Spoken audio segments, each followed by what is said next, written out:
Señor Cooler! But onto the changes. I basically just wrote down the changes that were all with the game. The bank has been relocated from West Clocktown to South Clocktown, which is a very good change. But it seems to make a lot more sense as it's closer to the clock. It's not out of your way. It's a lot more noticeable, and I'm sure that it helps newer players notice that they can save their money. The other thing that's been relocated and completely overhauled. Oh, by the way, the bank has a limit on how much money you can store with them. Maybe that was in the original. I don't think it was. And I guess once you reach the limit, you don't need to get rubies again for anything ever again. You can just visit. Even if he gives you even if he hits you 4 rubies for depositing late at night, you still have more rubies than you could ever need. You don't have to search for another treasure chest again, but you'll stumble across them anyway. The Zelda series has always had a problem with rupees as currency. Not so much the design of rubies, but the whole economy of what you need to spend and what you can spend it on and what's worth buying. And Skyward Sword is the only game to really make any noticeable improvement on that. The other thing is owl statues. In the original game, the biggest, if there was one big dead weight holding the game back, it wasn't some people really hated the whole, the clock, the time limit, the speed run. Some people really hated that. But the biggest dead weight in the whole game was the save system. I love this game to death. Favorite game of all time, but the save system was awful. Because the only way you could really save was to play the Song of Time and go back to the first day. The owl statues let you pause the game, and so that you could quit to the title screen. But if you return to an owl statue after you've saved at it, it no longer matters. You're still not saved, and it still reverts back to the save that was from the last time you played the Song of Time. All the owl statues did was just let you pause the game. Here, the owl statues let you save. Full and complete save exactly where you are. No strings attached, no strange things. You just save at that point, and it's normal. I shouldn't have to explain that what normal saving is like. And they also added non-owl save points, which are just a book and a quill, made in a similar design, and those look fine. They weren't obtrusive. They were in good locations too. When I heard that they were remaking it, the first thing that needed to be on their list was the saving, and you bet it was. And they just did a great job of redoing the saving feature in this game. I don't even really know why they had it originally like that. Maybe it was just some limitation of the system's processing power or something. Maybe it was just a design choice that went bad, where they think that there was some story value to having you only save when you play the Song of Time. But it didn't work out. But in this remake, they did fix that. Number one thing they should have fixed, and they did a great job fixing it. Oh yes, and as for the owl statues themselves, the Song of Soaring is now in the Southern Swamp by the tourist center, and you don't have to go through the Deku Palace and all that to get to the Song of Soaring. Once you start traveling south, it's there, and it's just right in front of you, which again is a welcome change. They kept Gabora there, so there's that. So you get the Song of Soaring a lot earlier and a lot easier. The bombers hide and seek changed locations. They changed the locations of the hide and seek on me, which was a really good experience early on because again, a concern that was more about me than a concern of the game's design is that I know this game too well. I'm just going to walk all over it, and there's not going to be that many surprises. Having the bombers change their locations on you immediately just set that standard of no, not everything is going to be exactly the same, and there will be many surprises for fans of the old one, and there are. This game, if you played the original, this game is worth playing through. Not just for the graphics, but for your ability to notice what they changed. That and most of these changes that they made in here are good changes, are welcome changes. There's one or two questionable ones that I'll get to eventually. The Bomber's Notebook is also a lot more elaborate, a lot more comprehensive. They have more details about when certain events will happen, the entire time length the entire time length where a person's open to a kind of discussion. The other thing is that when you go up and you talk to the bombers in town, they will actually kind of do a thing similar to the Elder Scrolls rumor system. Like, hey, I heard that that this person wanted this. That improves their characters to make them a lot less annoying and to make them a lot more seemingly dedicated to their whole helping people cause. And it's also, again, it ties in with the idea that you don't need a guidebook for this game. Is that wherever there's a side quest that you haven't done, they'll be able to tell you about each and every side quest you haven't done, each and every mask you haven't collected, each and every heart piece you haven't found. Between them and the Sheikah Stones, you can find everything, and that's a really welcome feature. The touchscreen items. The items are no longer on the C-Stick or the imitation C-Stick from the GameCube version. Another really amazing thing is that when you play the Song of Time, it gives you a preview of the things you're going to be losing when you go back in time. And as the top screen is showing you, is playing the song and having you go through the time warp, the bottom screen is showing your inventory flash and fade away down, or the stuff that is you get a quantity of it. You can see the quantity go down to 0, and the stuff that's not, you just kind of see the items fade away, and it's a really good way to kind of preview and not catch the player off guard. Like where you just play the song of time and go, what happened to my arrows? Or what happened to the Shachi Romani that I had? The clock is now digital. It's just this flat and uninteresting bar going across the screen. I get it. I really do. It's more useful. But the original had such a really unique and stylized clock. That thing looked great, and I'll always miss that. But it is harder to read, I admit, and it is. But we're reading an analog clock over a digital one.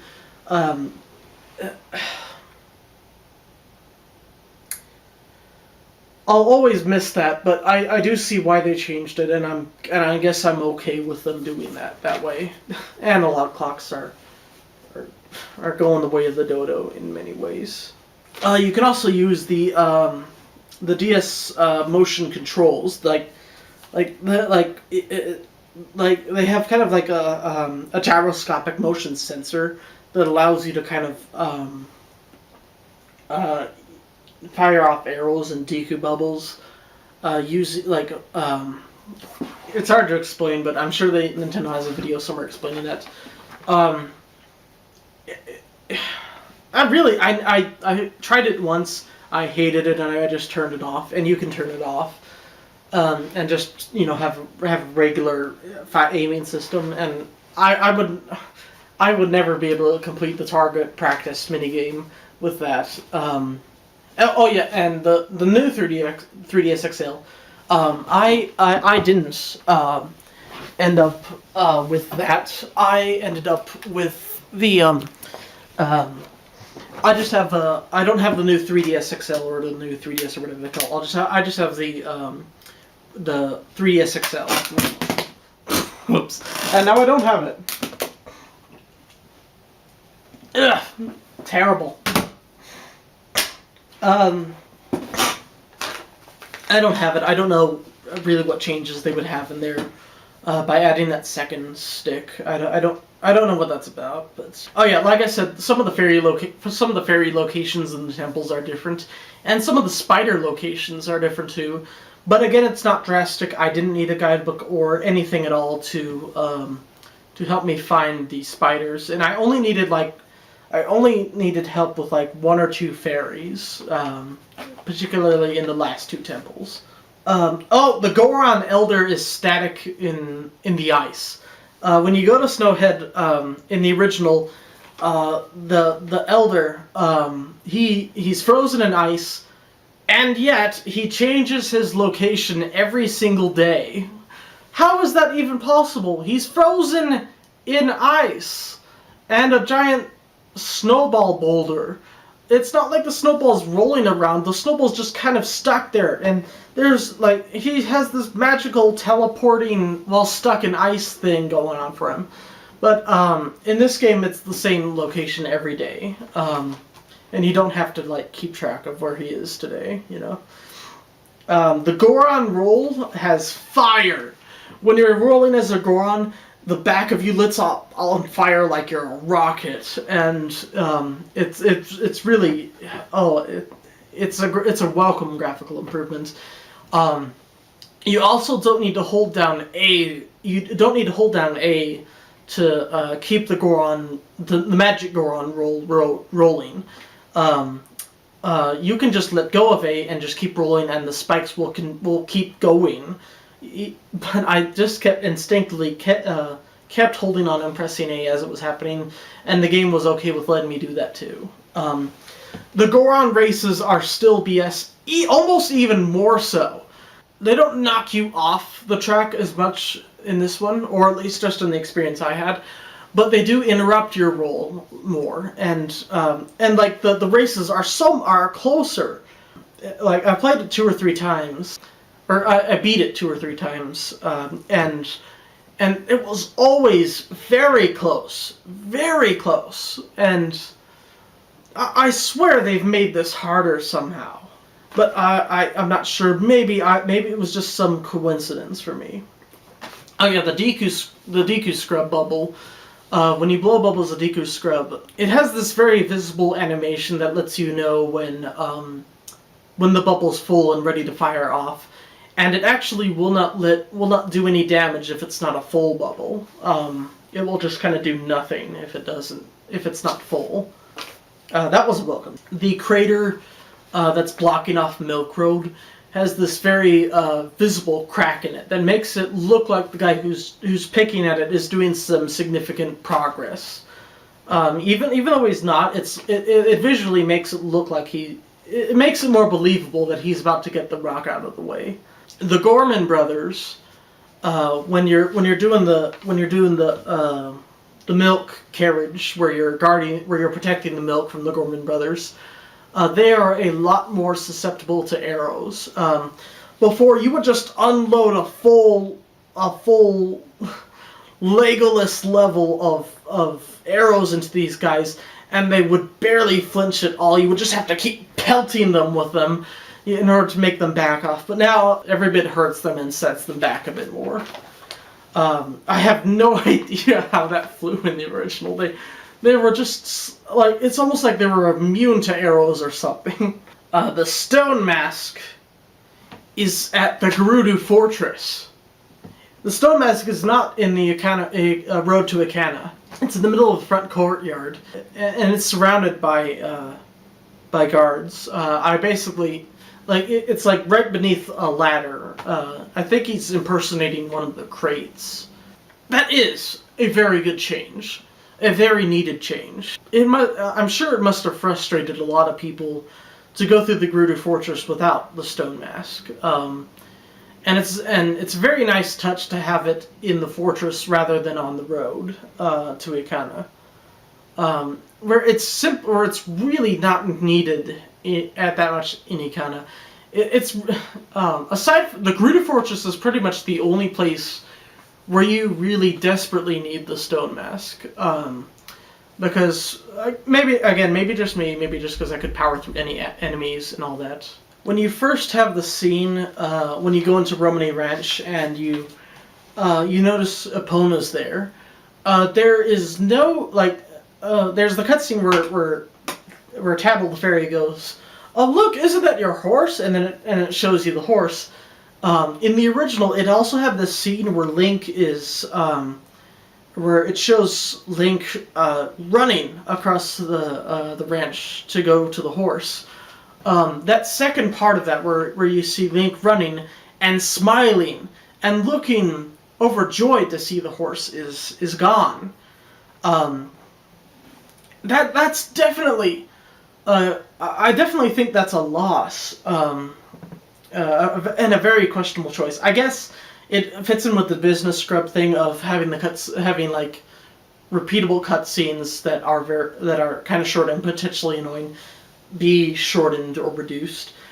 I can kind of see that, but man, that was a minor but very necessary scene in this very bleak world with a very stoic protagonist.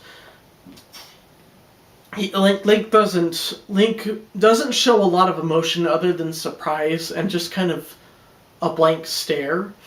And in a game where he doesn't show a lot of emotion and doesn't need to, that look of joy on his face when he notices that Epona is all right is a very necessary scene, especially considering that when Skullkid claims that he got rid of the horse for you, and like you just start thinking, oh my goodness, he killed Epona.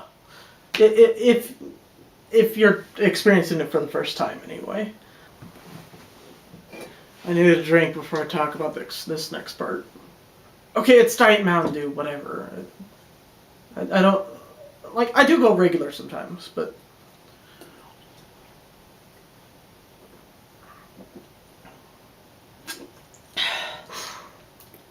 Where the game finally made just a boneheaded and stupid decision was the complete and total nerfing of the Zora mask. Why?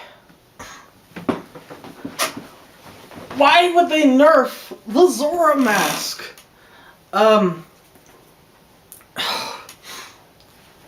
my goodness.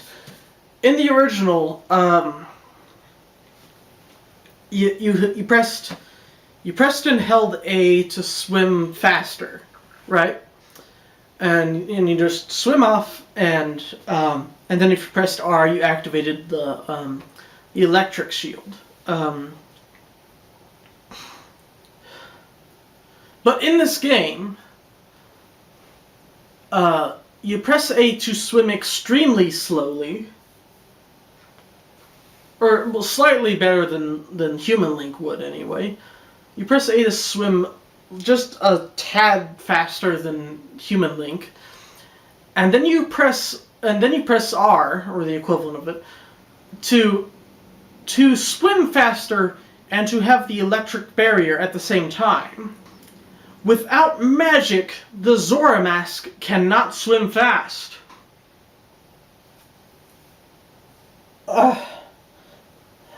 Okay, it kind of makes a little bit of sense. You don't see many Zoras swimming around as fast as Link Zora is. Fine, whatever. You don't even really see them swimming that much.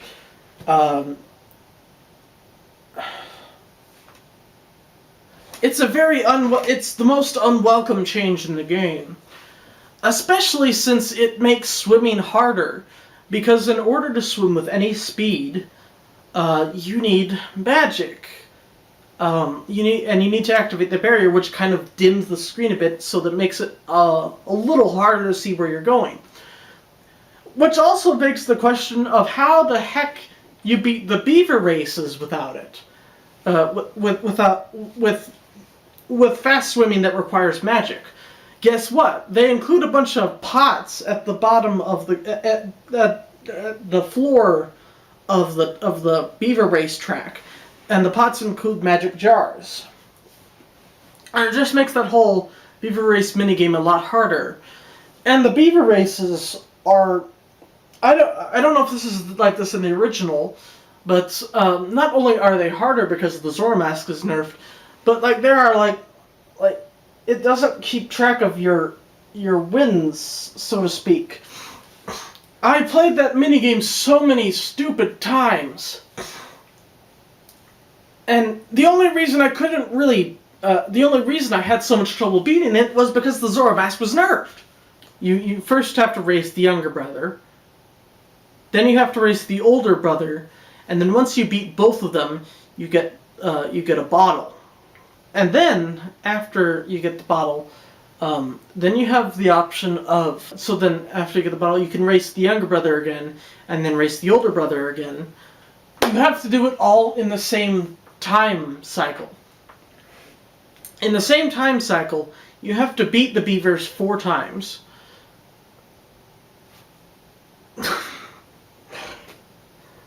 I'm not going to say that much often.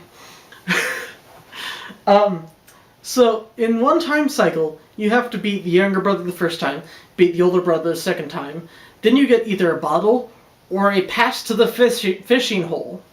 Then, after you've beaten them twice, then you have to beat the younger brother again and the older brother again in order to get the piece of heart. And if you already got the bottle, you still need to beat them the first 2 times before you get to the second times that have the piece of heart. And instead of a bottle, you just get a fishing hole pass. I'll get to the fishing hole in a minute. And then, so in addition to them being harder to beat, and the Zora mask being nerfed, I don't think this was in the original, but you have to beat them 4 consecutive times in the same time cycle in order to get the piece of heart. And by the way, remember that I am not doing these. I'm not dedicating a whole time cycle to these, and I'm also not using I'm not slowing down time. So I have played these stupid racing games. I played these stupid beaver races way too many times. A lot more than I should have. A lot more than should have been needed. I do not remember how this worked in the original game because I was never short for rubies. But the lottery numbers game, you keep track of what numbers it is in your Bomber's notebook, and I think in the original it changed every time you traveled in time. It changed every day, but it's the exact same every time in this game. The exact same numbers, and so you can basically manipulate time travel to win the lottery, which I don't remember because I didn't do the lottery that often in the original, but I don't think you could do that in the original, which you should have. If you did, then that makes sense then. The Song of Double Time can pick any point in time until the dawn of the next day. Which is amazingly useful, and it doesn't create an extra cutscene if you're not changing the day. You can pick any time on the clock in hour increments as to when you want to travel to. Checking into the Stockpot Inn is drastically different. It happens at different times of the day, and it only happens if you're a Goron. If you're not a Goron, you can't check into the Stockpot Inn. And if you check into, Anju specifically says that she is expecting, if you try to talk to her as Link or anyone, even as a Goron, if you talk to her too early, she will say that, oh, there's a Goron checking in this afternoon. And if you're a Goron checking in the morning, it does not count. I didn't go and check and see if the Goron's name is Mr. Link anymore. That's definitely an improvement. It just makes more sense from a storytelling standpoint.